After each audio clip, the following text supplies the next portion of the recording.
नमस्कार दोस्तों। तो स्वागत है आपका हमारे जीआर एजुकेशन हब में। आज हम ज्ञान एवं पाठ्यक्रम की इकाई 1 के अतिरिक्त गुणात्मक क्वेश्चन देखने वाले हैं बीएड सेकेंड ईयर वालों के लिए ये। तो अगर वीडियो अच्छा लगा हो तो लाइक शेयर एंड सब्सक्राइब ज़रूर करें और बाकी के वीडियो देखने के लिए भी चैनल पर विजिट ज़रूर करें। अतिलघुत्रात्मक, लघुत्रात्मक और निबंधात्मक। अगर आपको बीएड में 80% अंक लाने हैं तो आप हमारे वीडियो को एक बार देख के चले जाएं। आपके 80% लगभग आराम से बन जाएंगे।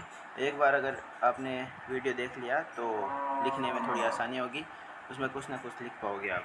तो अपना पहला क्वेश्चन है, क्या भारतीय दर्शन ज्ञान की व्याख्या करता है? यदि हाँ तो भारतीय दर्शन के अनुसार ज्ञान का अर्थ स्पष्ट कीजिए। तो ये पहले क्वेश्चन का आंसर देखो। दर्शन का सामान्य अर्थ होता है देखना, अर्थात स्वयं के भीतर देखना। वास्तव में अंतर्दर्शन का मार्ग दिखाने का कार्य दर्शन काल की ही शाखा में प्रमुखतया से किया गया है। वहीं भारतीय दर्शन की अगर बात की जाए तो ये प्रमुखता से ज्ञानार्जन और उसके प्रसार पर बल देता है। अतः कहा जा सकता है कि भारतीय दर्शन की ज्ञान की व्याख्या करता है। इसके अनुसार ज्ञान का अर्थ समझने के लिए 4 परिस्थितियों का बोध होना आवश्यक है। पहली होगी सत्य की वस्तुनिष्ठता, ज्ञान की सार्थकता, ज्ञान की तार्किकता और ज्ञान की तार्किक प्रतिज्ञप्ति एवं सत्यता। भारतीय दर्शन के अनुसार ज्ञान का अर्थ देखो क्या है।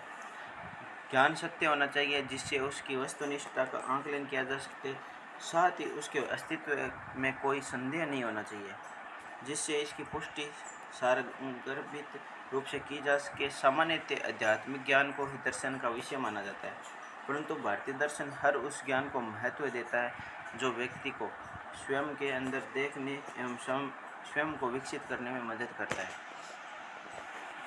ये हमारा पहला क्वेश्चन था। दूसरा क्वेश्चन देखो, ज्ञान किसे कहते हैं? उपयुक्त परिभाषाओं के आधार पर ज्ञान को स्पष्ट कीजिए। उत्तर देखो, ज्ञान शब्द की कोई व्यापक परिभाषा देना कठिन है, क्योंकि दर्शनों की प्रत्येक विचारधाराओं ने अपने ढंग से ज्ञान की परिभाषा दी है, जिसका संबंध द्रव्य अथवा सत्य से होता है। ज्ञाता में ज्ञेय के पारस्परिक संबंध को माना जाता है। इससे यह स्पष्ट होता है कि प्रत्येक ज्ञान में एक ज्ञाता तथा एक ज्ञेय होता है। जब ज्ञाता का ज्ञेय के द्वारा इंद्रियों के माध्यम से संपर्क होता है तो ज्ञेय को पदार्थ के संबंध में चेतना होती है, जिसका अस्तित्व ही उसका विशेष गुण है।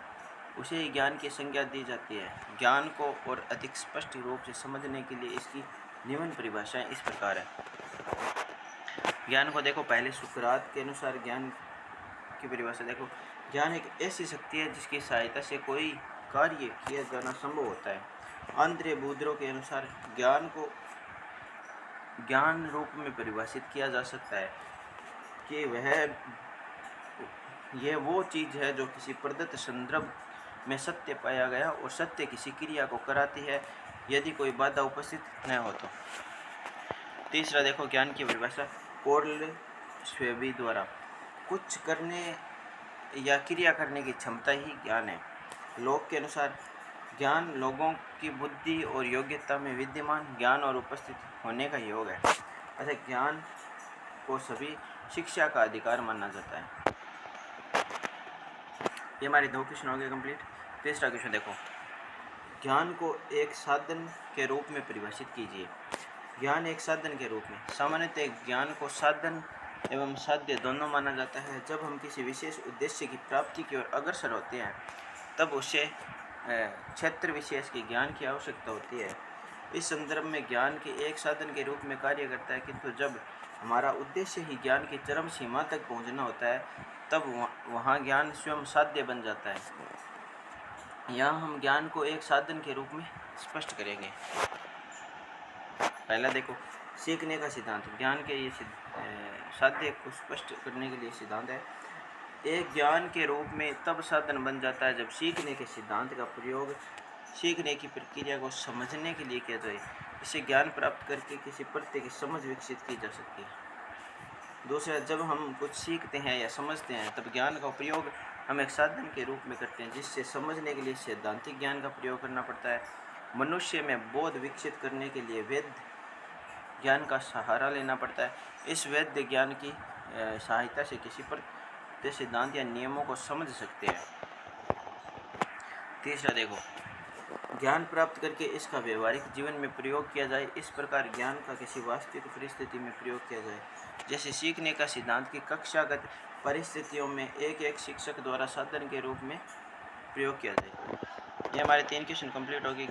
चौथा है ज्ञान की प्रकृति को समझाइए। ज्ञान की परिभाषा देख ली, ज्ञान को साधन के रूप में देख लिया। अब ज्ञान की प्रकृति देखो। ज्ञान को भलीभांति समझने के लिए इसकी प्रकृति का ज्ञान होना अति आवश्यक है। अतः हम यहाँ ज्ञान की प्रकृति को स्पष्ट करेंगे। ज्ञान की प्रकृति को हम 2 रूप में समझ सकते हैं। पहला हो गया ज्ञान साध्य रूप में, दूसरा हो गया साधन रूप में। ज्ञान एक साध्य के रूप में तब प्रकट होता है जब ज्ञान को एक उद्देश्य के रूप में परिभाषित किया जाए, जिससे प्राप्त करना हमारा अंतिम उद्देश्य हो, जिसमें निम्न तत्व प्रमुखता से सम्मिलित किया जाए। पहला हो गया प्रत्ययों का अर्थ, उनकी परिभाषा, प्रत्ययों की विशेषता, प्रत्ययों के गुण व दोष। इन विशेषताओं के साथ यदि ज्ञान का प्रयोग साध्य रूप में किया जा रहा है तो इसमें आवश्यक है कि ज्ञान का निरंतर परीक्षण किया जाना चाहिए। इसलिए यह भी आवश्यक है कि ज्ञान को एक सिद्धांत के रूप में लिया जाए, और जैसे शिक्षा का सिद्धांत अथवा समाजवाद का सिद्धांत आदि। अगर ज्ञान को उद्देश्य के रूप में परिभाषित किया जाए तो वो एक साध्य के रूप में होता है, और ज्ञान एक साधन के रूप में परिलक्षित तब होता है जब ज्ञान प्राप्त करके किसी प्रत्यय की समझ विकसित होती है। पहला तो हो गया उद्देश्य के लिए, ये प्रत्यय की समझ विकसित करने के लिए। सीखने का सिद्धांत एक ज्ञान के रूप में तब साधन बन जाता है जब सीखने के सिद्धांत का प्रयोग सीखने की प्रक्रिया को समझने के लिए किया जाता है। ज्ञान का सबसे उत्कृष्ट महत्वपूर्ण पहलू यही है कि ज्ञान की सहायता से समझ विकसित करने के बाद यह जीवन की वास्तविक परिस्थितियों में उत्पन्न स्थितियों में प्रयोग करके अपने कार्य को आसान व उपयोगी बनाता है। अगला देखो 5वां क्वेश्चन, सूचना किसे कहते हैं? इसकी मनोवैज्ञानिक अवधारणा को स्पष्ट कीजिए। व्यापक अर्थ में सूचना से हमारा अभिप्राय ऐसे ज्ञान से है जो किसी विशेष तथ्य, विषय अथवा घटना से संबंधित हो। यह प्रश्नीय भी होता है। सूचना एक व्यापक शब्द है, अर्थात इस पूर्ण रूप से परिभाषित करना अत्यंत जटिल है। सामान्य शब्दों में परिष्कृत डाटा को सूचना कहा जाता है। इसकी निम्नलिखित प्रक्रिया होती है। पहले डाटा होती है, प्रक्रियाकरण और सूचना। वो कंप्यूटर वाली बात है, पहले उसमें इनपुट दो तो वो प्रोसेस करके हमें सूचना प्रदान करता है। सूचना की मनोवैज्ञानिक अवधारणा। मनोवैज्ञानिक अवधारणा के अनुसार सूचना को मानव मस्तिष्क का उत्पाद माना जाता है। मानव मस्तिष्क बहुत ही चंचल होता है, हमेशा नए नए विचार उत्पन्न होते रहते हैं। ये विचार मूर्त तथा अमूर्त किसी प्रकार के भी हो सकते हैं। जब भी कोई मनुष्य सोचता है, उसके मस्तिष्क में विभिन्न प्रकार के विचार, तथ्य, कल्पनाएं, प्रतिरूप, अनुभूति, संवेदना, उत्तेजना आदि उत्पन्न होता है, जो सूचना उत्पन्न करने के बाद मदद करते हैं।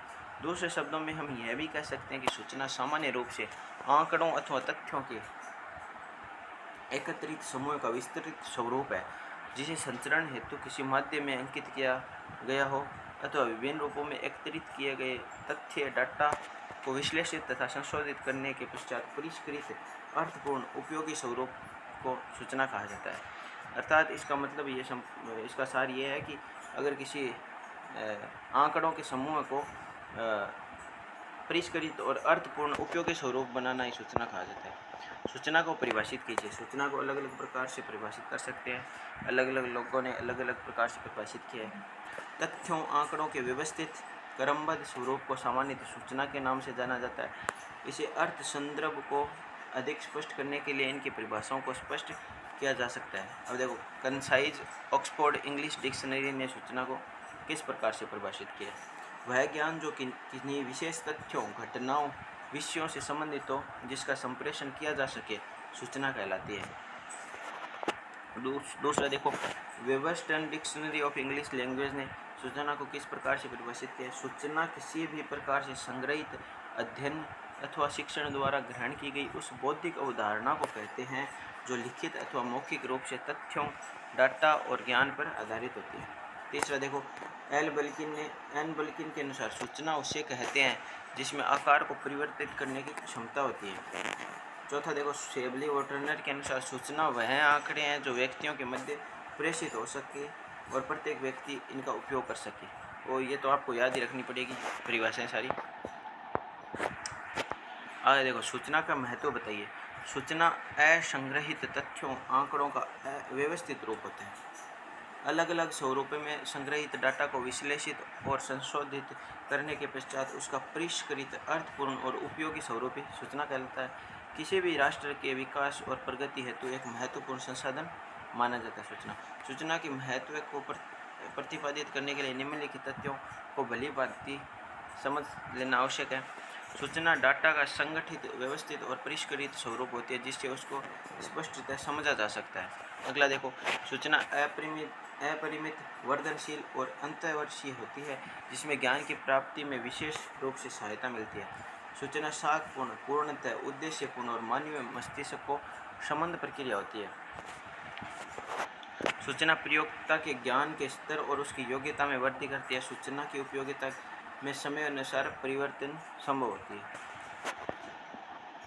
अगला प्रश्न देखो सूचना और ज्ञान में परस्पर संबंध को स्पष्ट करते हुए वर्सिंग और नवेलिंग के 6 प्रमुख अधिगम प्रकारों को समझाइए। वर्सिंग और नवेलिंग क्या है, उसके प्रमुख 6 अधिकार जानने हमें। प्राचीन काल से सूचना और ज्ञान का महत्व रहा है। वर्तमान समय में सूचना के क्षेत्र में क्रांति के पश्चात इसका क्षेत्र अधिक व्यापक हो गया है। सामान्य अर्थ में सूचना एक मानवीय विचार है। एक विचार मानव मस्तिष्क में निरंतर आते रहते हैं, नए तथ्य उत्पन्न होते हैं, इन्हीं का परिष्कृत स्वरूप सूचना कहलाता है। दूसरे और ज्ञान की कोई सीमा नहीं है क्योंकि ज्ञान की कोई अवधारणा, क्षेत्र और प्रकृति काफ़ी विस्तृत है। ज्ञान जगत असीम है, इनका विकास बहुआयामी है, अतः इनके परिमाप को बताना बहुत कठिन है। फिर भी कहा जा सकता है कि सूचना और ज्ञान एक दूसरे के पूरक है। जहाँ सूचना है वहाँ किसी न किसी प्रकार से ज्ञान की प्राप्ति हो ही जाती है, अतः दोनों एक दूसरे के सहसंबंधित है। वर्सिंग और नवेलिंग की सूचना के प्रमुख 6 प्रकार है। देखो याद रखनी, ये संरचनात्मक अधिगम, ज्ञान का अधिगम, संदेश का अधिगम, अभिप्राय का अधिगम, प्रभाव का अधिगम और प्रक्रिया का अधिगम। पहले क्या करना है, संरचना लेनी है किसी चीज़ की, फिर उसका ज्ञान देना है, ज्ञान के माध्यम से संदेश पहुंचाना है, फिर उसका अभिप्राय निकालना है और फिर प्रभाव क्या पड़ेगा उसका और प्रक्रिया क्या होगी। ये 6 प्रकार इसके याद रखने हैं। वर्तमान समय में सूचना के महत्व एवं उपादेयता को स्पष्ट कीजिए। वर्तमान समय में सूचना का महत्व और उपादेयता। सूचना की उपादेयता की बात यदि वर्तमान समय में संदर्भ में करें तो यह भली भांति देखा जा सकता है कि इसकी आवश्यकता और महत्व बढ़ गई है, जिससे निम्नलिखित आधारों को स्पष्ट किया जा सकता है। एक कुशल प्रशासन एवं उनके कार्यों में दक्षता लाने के लिए संबंधित महत्वपूर्ण सूचना की आवश्यकता होती है। दूसरा हो गया, प्रशासन के नियोजनकर्ता को अपनी अनेक प्रकार की योजनाओं को सुचारू रूप से नियोजित करने के लिए सूचना की नितांत आवश्यकता होती है। तीसरा है, किसी भी औद्योगिक संस्थान की स्थापना से पूर्व संबंधित महत्वपूर्ण सूचना की आवश्यकता होती है। उद्योगपतियों एवं प्रबंधकों को अपने संगठन में उपयोगी निर्णय के लिए उपयुक्त सूचना की आवश्यकता होती है। एक विशेषज्ञ को अपने क्रियाकलापों और विषय क्षेत्र से संबंधित प्रगति से पूर्णतः अवगत होने के लिए सूचना की आवश्यकता होती है। व्यापार में समुन्नत बनाने के लिए सूचना की आवश्यकता होती है। उपयुक्त विवरण के आधार पर यह कहा जा सकता है कि आधुनिक युग में सामान्य व्यक्ति से लेकर महत्वपूर्ण विषय के विशेषज्ञों, वैज्ञानिकों और प्रौद्योगिकी विशेषज्ञों आदि सभी के लिए अपने अपने क्षेत्र में संबंधित नवीनतम सूचना की आवश्यकता होती है, क्योंकि वे सूचना के महत्व को समझने लगे हैं। ये हमारे हो गए 9 क्वेश्चन हो गए। 10वां क्वेश्चन देखो, मैनसफील्ड द्वारा प्रतिपादित सूचना और ज्ञान का अंतर का उल्लेख करना है। देखो मैकल्प और मैनसफील्ड ने सूचना और ज्ञान में अंतर इस प्रकार किया है। सूचना एक आंशिक एवं विशिष्ट है, जबकि ज्ञान संरचनात्मक, सुसंगत और सार्वभौमिक है। दूसरा, सूचना संदेशों का प्रवाह है, जबकि ज्ञान इस प्रवाह के फलस्वरूप संदेशों का संग्रहण है। तीसरा देखो, सूचना समयबद्ध, अल्पकालीन, संभवतः क्षणभंगुर होती है, जबकि ज्ञान की अभिव्यंजना दीर्घकाल होती है। वास्तविक तौर पर सूचना का संयुक्त संख्या है जो ज्ञान के समग्र रूप से एक भाग है। सूचना ज्ञान का एक भाग है, जबकि ज्ञान सूचनाओं का संग्रह है। सूचना तर्क, प्रयोग, विश्लेषण के आधार पर ज्ञान से विकसित की जा सकती है। ज्ञान अनंत एवं वर्धनशील है। जब ज्ञान का अध्ययन किया जाता है तब व्यक्तिगत ज्ञान में वृद्धि होती है और नवीन सूचना का जन्म होता है। जब इस सूचना का एकाग्रतापूर्वक चिंतन और मनन किया जाता है तो तर्क और बुद्धि के प्रयोग से किसी निष्कर्ष पर पहुंचते हैं, तब यह सुव्यवस्थित ज्ञान कहलाता है। ज्ञान और सूचना सहयोगात्मक रूप से परस्पर वृद्धि के लिए उत्तरदायी होती है। सूचना नवीन होती है, जबकि ज्ञान अभिलिखित सूचना को ज्ञान का विकासात्मक स्रोत माना गया है। ये 10 क्वेश्चन हो गए हमारे। डाटा एवं सूचना में प्रमुख अंतर बताइए। 11वां क्वेश्चन, डाटा और सूचना में प्रमुख अंतर बताइए। डाटा देखो क्या है। प्रायः लोग भिन्न प्रकार के तथ्यहीन आंकड़ों को ही सूचना मानते हैं, सूचना मानने की भूल करते हैं और डाटा और सूचना में मूलभूत अंतर विभेद उचित प्रकार से समझ नहीं पाते। डाटा प्रायः अपरिष्कृत तथ्यों से युक्त होता है और सूचना क्या होती है, परिष्कृत तथ्यों से युक्त होती है। जबकि सूचना में जो डाटा होते हैं वो निश्चित प्रक्रिया के तहत लिए जाते हैं, अर्थात वे अपरिष्कृत व प्रक्रियाकृत होते हैं। डाटा प्रायः आधे अधूरे और अव्यवस्थित होते हैं, इनमें कोई उचित व्यवस्था नहीं होती है। वहीं सूचना पूरी तरह व्यवस्थित उपयुक्त व्यवस्था में आबद्ध होती है। डाटा यत्र तत्र बिखरी होती है, जबकि सूचना पूरी तरह से व्यवस्थित होती है, परिष्कृत एवं कार्य हेतु तैयार की जाती है। डाटा में बोधगम्यता का अभाव होता है, इसे आसानी से समझने और सबके उपयोग में नहीं लाया जा सकता। जबकि सूचना बोधगम्य होती है, इसे आसानी से भी कोई भी समझ सकता है तथा उपयोग में ला सकता है। निष्कर्ष कहा जा सकता है कि डाटा सूचना पर निर्भर नहीं होती है, लेकिन सूचना पूरी तरह आंकड़ों पर निर्भर होती है। आंकड़ों को ही हम डाटा कह सकते हैं।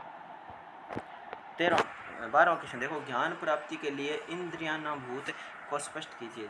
ज्ञान की प्राप्ति के लिए इंद्रियानुभव, इंद्रियगत अनुभव हमारे ज्ञान का सबसे महत्वपूर्ण स्रोत है। मानव की 5 इंद्रियां कान, नाक, त्वचा, जीभ और ध्वनि, गंध, रंग, ताप इस रस का ज्ञान करती है, जिन्हें हम इंद्रियानुभव कहते हैं। ज्ञान का एक बहुत बड़ा भाग हमें ज्ञानेंद्रियों से प्राप्त होता है, इसलिए ज्ञानेंद्रिय ज्ञान का स्रोत है। जिस ज्ञान की प्राप्ति में सबसे अधिक से अधिक ज्ञानेंद्रियों का प्रयोग होता है वह ज्ञान स्थायी एवं पूर्ण होता है। 13वां क्वेश्चन देखो, तर्क एवं बुद्धि आरंभ से ही ज्ञान की प्राप्ति में सहयोगी रही है, कथन को स्पष्ट कीजिए। तर्क एवं बुद्धि, तर्क ज्ञान का स्रोत है। तर्क में बुद्धि का सहारा लेकर अनुमान लगाया जा सकता है। इस क्रिया में क्रिया से ज्ञान प्राप्त होता है। बुद्धि का कार्य कल्पना, सोचना, विचारना, तर्क देना। तर्क मानसिक और बौद्धिक प्रक्रिया है। बुद्धि का कार्य कल्पना सोचना है। इस प्रक्रिया के माध्यम से मनुष्य अपना कोई मत मनाता है या किसी निष्कर्ष पर पहुंचता है। ज्ञान प्राप्ति के लिए तर्क के अंतर्गत 2 विधियां होती हैं, इनका प्रयोग किया जा सकता है, निगमन और आगमन विधि। आगमन विधि के अंतर्गत अनेक उदाहरणों के अनुभव की सहायता से सामान्यीकरण किया जा सकता है। इसके पश्चात सामान्यीकरण तथ्य या तर्क का रूप धारण कर लेता है। ये हमारे 13 क्वेश्चन हो गए। 3 क्वेश्चन और हैं और अति लघुत्तरात्मक क्वेश्चन कंप्लीट हो जाएंगे। देखो 14 क्वेश्चन देखो, अंतःप्रज्ञा किसे कहते हैं। अंतःप्रज्ञा यह ज्ञान एक तरह की अंतःकरण की आवाज़ है, केवल इनका स्वरूप स्पष्ट नहीं है। ये ज्ञान भी न तो इंद्रियानुभव तथा न ही तर्क बुद्धि द्वारा होता है। अंतःकरण की आवाज़ में एक अलग तरह का अनुभव होता है जो 5 इंद्रियों के अनुभव से परे का अनुभव है। इसलिए इस अनुभव को मनुष्य की 6ठी इंद्रिय से भी जोड़ दिया जाता है। संपूर्णता का बोध अथवा इसकी अनुमति का अंतःक्रिया कहते हैं। इसको भाषा के माध्यम से अभिव्यक्त करने में कठिनाई आती है। इसमें ज्ञाता को ज्ञेय 2 नहीं रहते हैं। इस अनुभूति में ज्ञाता ज्ञेय में ही लीन हो जाता है, ज्ञान देने वाला और ज्ञान लेने वाला।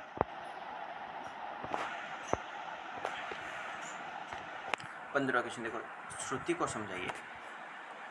धार्मिक ज्ञान के लिए श्रुति महत्वपूर्ण स्रोत है। यहाँ धार्मिक ग्रंथों का आधार श्रुति है। हमारे ऋषि मुनि तथा गुरुओं को दिव्य व अलौकिक शक्तियों से ज्ञान प्राप्त होता है जो बाहरी कानों से नहीं सुना जा सकता, अपितु अंतःकरणों से सुना जा सकता है। ये ज्ञान काल देशों की सीमाओं से बंधा हुआ नहीं होता, ये सार्वभौमिक है तथा इसे किसी प्रकार का परिवर्तन नहीं किया जा सकता।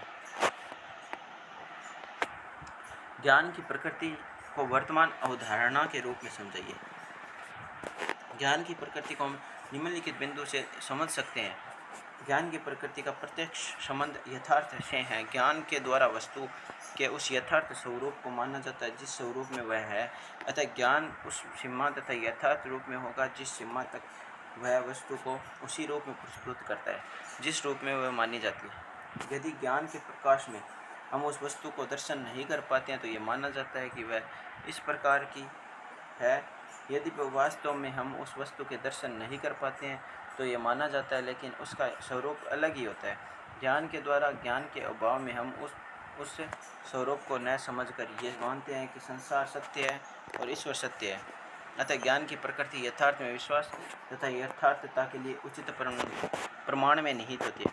तो आज का हमारा ये सेशन था अति लघुतरात्मक क्वेश्चन, जो हमारे कंप्लीट हो गए यूनिट 1 के। और चैप्टर हमारा ज्ञान और पाठ्यक्रम, और इसकी अति लघुतरात्मक की इकाई फर्स्ट के क्वेश्चन कंप्लीट हो गए। लघुतरात्मक, निबंधात्मक और बाकी यूनिट के लघुतरात्मक, निबंधात्मक और अति लघुतरात्मक को देखने के लिए हमारे चैनल को सब्सक्राइब करें और ज़्यादा से ज़्यादा शेयर करें और सपोर्ट बनाए रखें। धन्यवाद।